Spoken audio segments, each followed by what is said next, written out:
Good morning, y'all. This is the Wanderer. I'm here at the Julian Price Memorial Park, which is right on the Blue Ridge Parkway, and I'm hiking on the Price Lake Trail, I believe it's called. Price Lake Loop Trail, something like that. Brownie's tagging along with me on this one, so she's loving getting out.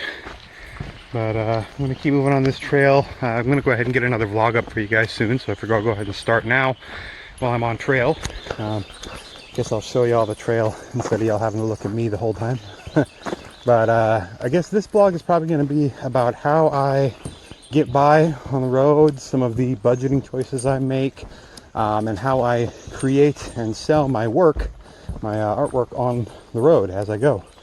So I guess first off, I would say that anyone who's looking to be an artist and do a small business and everything, you need to be prepared that it is a lot of work. Honestly, I mean, these days I might put in about a full-time work week, about 40 hours in a week kind of deal. But the first year or two of my business, I was probably putting in 60 plus hours of work every week, between working social media and creating actual artwork and creating a storefront and getting ready to do flea mall stands, which takes a lot of preparation in itself. So just be prepared for that. If you ever decide to do that, to create your own small business, it's a heck of a lot of work. Almost an insane amount of work, really. What I would recommend is if you have someone that you get along very well with and they would be interested in starting the business with you, having two people to split some of the workload would be incredibly helpful. Even if you just had someone that can kind of handle the social media side of it, because even these days a lot of my work week, so to speak, is taken up by social media, putting up posts on Instagram and Facebook and putting up vlogs on YouTube and posting new paintings and listing things on my store and so on and so forth. So that's definitely something to keep in mind. But I would say it's also incredibly rewarding, knowing that you did it yourself, you made it yourself, you know, you built a business from the ground up. You know, in my opinion, that is one of the things that's amazing about America, is that you can do that. And I'm very proud of the work that I put in and where I'm at now. There's still a long ways to go, but I'm very, very proud of everything I've accomplished so far. So anyways, beyond that, as far as creating work goes, of course I have my studio in the back of the RV, and that works for creating paintings and woodworking, so on and so forth. Of course, it also requires a lot of storage for all your paints, canvases, my Dremel for woodworking stuff, sandpaper, tools, you know, just the list goes on and on. But there's a lot of stuff you've got to keep in mind that you're going to have on hand if you're doing like I am, where you work in a lot of different mediums. But anyways, I found space for stuff. I found ways to cram stuff in there, so it works. Like very many things on this trail, or on this trip, I should say. It's not ideal, but it works. You know, that's the whole thing. It may not be perfect, but you can make it work. And that's, again, going back to that whole compromise thing. You've got to be willing to compromise and change plans and do what works at the time. So I'm going to get a little further up the trail here, and then I'll check in with y'all shortly as to the next couple topics on this subject. Alright, so next topic on the agenda is making sales, which might honestly be the hardest part of the entire shebang, is making sales and, you know, getting your artwork to sell once you've made it. I guess what I started with was just on Facebook, friends, family, people like that, and then grew into my own business and storefront and website and all these different things that came with that. Oh my goodness. I'm going to take a pause here for a moment and enjoy this view. It's like they say, you got to stop to smell the flowers. You got to stop to enjoy the view as well. This is Price Lake on the Blue Ridge Parkway.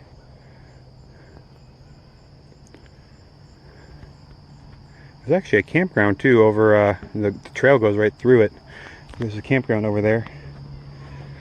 But yeah, I guess what I would say is understand that for, say, every, I don't know, it isn't exact, but every 100 people, I'd say, that like your post or say that they love your artwork or whatever, you might get one person, if you're lucky, that is willing to actually purchase something.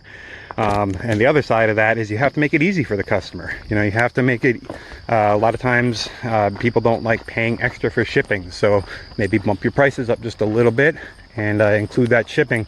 Take a $5 hit on shipping, and have maybe half of it covered, but that's that much more likely that you're going to get that sale, that they're going to see, oh, okay, well, it includes shipping, I guess that's not too bad, you know, that kind of deal. So be prepared for that you're going to get a lot of people that say they love your work and they want to buy your work and all this different stuff, and very few of those people are actually going to purchase something. So be prepared for that. But if you're expecting that, if you know that that's the case, it's really not too aggravating. You just gotta wait for it to come as it does. You know, you gotta be patient, and you're gonna have months at a time, perhaps sometimes, where you don't have any sales and your budget's running thin and all that. And then just when you think things are getting to be, you know, really bad, suddenly something will pop and you'll get 3 sales in a week or something. You know, so it's really hard to gauge or budget around the sales. So you want to be careful with your money. You want to be frugal. A lot of times I'll look for materials that are on clearance and things like that to save money on supplies, and that allows me to offer a lower price point for my works, which of course makes it more likely someone's going to buy it. So I guess that's what I can think of at the moment for making sales. Just keep at it, keep up with the social media. You got to be constantly putting posts up and things to keep people looking at your page. For me, I like to do kind of a combination for social media where I do my artwork and I do photos and videos and so on and so forth from the trail or from my trips. And that kind of gives you a multifaceted audience, people who are in it for the nature photos, and then other people that are maybe more in it for the artwork, and then you get the middle ground. So I guess that's what you got to keep in mind, and just stay vigilant. You know, just keep up with it. Even in the times when you're not getting any sales and nothing's popping and you're getting discouraged, stay with it. You know, if you let it die, if you let it flounder, then you're going to end up with even worse of a problem. I've had a period recently where for about 4 months I didn't have a single sale, you know, and I was doing tons of repairs on my RV. I was dead broke, you know, and just really struggling. And then all of a sudden a couple sales popped, and it really helped make it up, you know, and that kind of helps you learn to budget a little bit better. So, now for your information, where that red car is out there, that little parking area is where the RV is currently.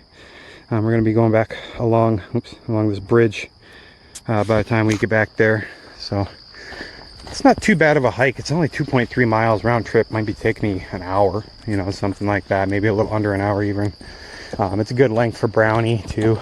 She years ago when she went on trips with me and we were up on the Appalachian Trail and all these different things, she could hike, you know, 7 or 8 miles in a day without complaint, no problem at all. But she's getting a little older now.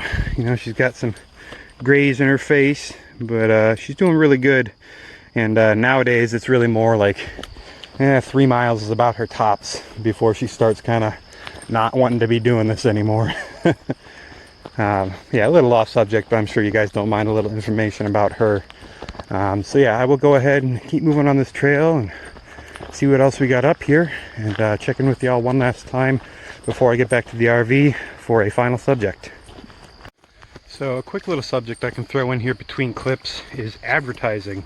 as far as getting your stuff out there, getting people to see your work. You're going to want to work on multiple platforms. You know, I've got Facebook, Instagram, YouTube. I'm probably going to be getting onto Reddit again here before long. So that's definitely an important part, is the more places you advertise and the more people that are seeing your work, the more likely you are to get a sale and the more likely your business is to grow. So along those lines, I would say keep in mind that anywhere that you're going to set up or sell or anything like that, it's good to have signage. It's good to have a logo, something recognizable for your business, and just make sure you're putting it out there everywhere you can, you know, anywhere that you're able to. Oh wow, I was just noticing these wildflowers over here. Those are beautiful. A lot of purple and yellow. Yeah, so that's that whole idea, is as far as advertising goes, that's where a lot of your social media work is going to go, is into just putting posts up and getting the word out and taking pictures and throwing those pictures up and all that. You know, that all takes time and effort, but it really is worth it, and it's a very important aspect of building your business. All right, so this last subject is going to be kind of a two-parter, a little bit of a multifaceted thing, and that is pricing and shipping. Those are two big aspects of building your own business and selling your artwork or whatever you're building your business around. I guess to start with pricing, know your worth. You know what went into your work, and you're going to have plenty of people that will try to tell you, oh, that's too expensive, or that they won't purchase it because it's too expensive, you know, all this kind of deal.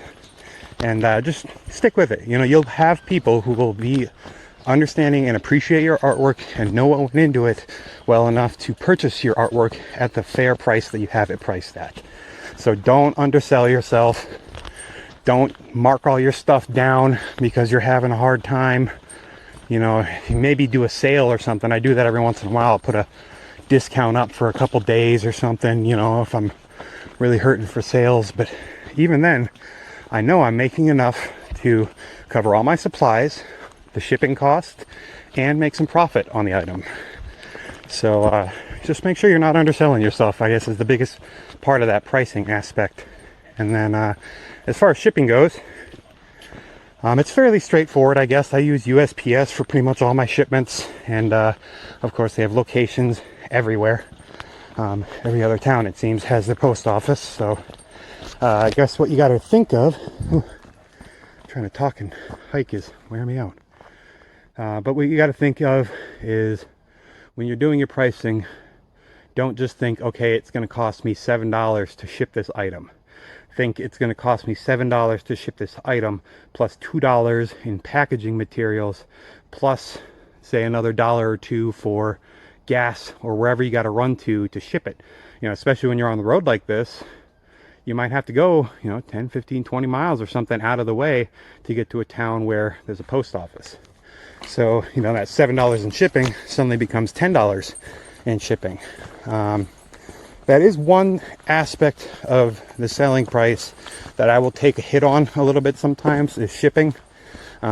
Say, for instance, I've got a $40 item and it's going to cost me $10 with materials to ship it, so it's $50.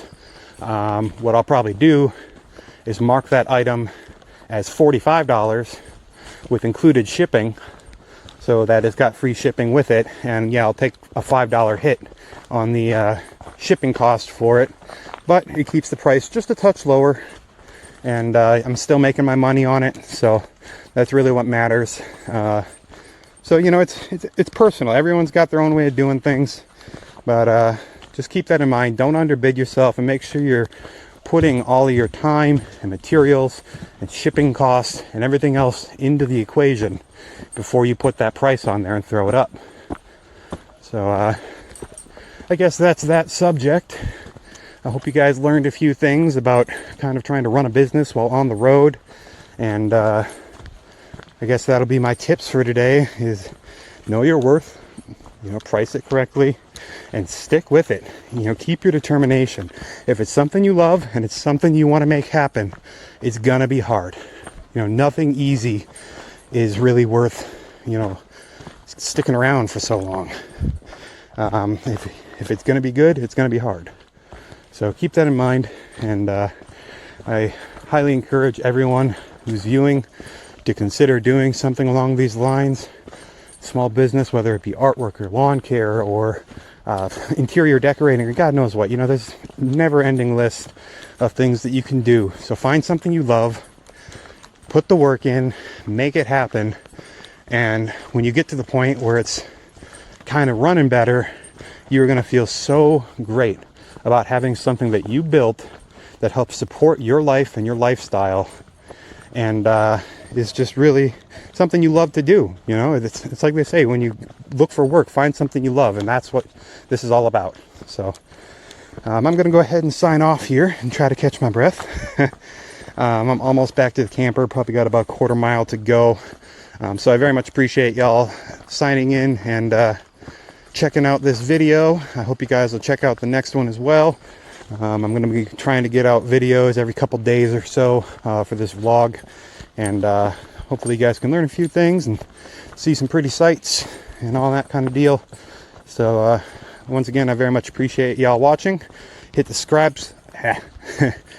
subscribe button if you're wanting to make sure you don't miss out on any new episodes, and I will see y'all next time.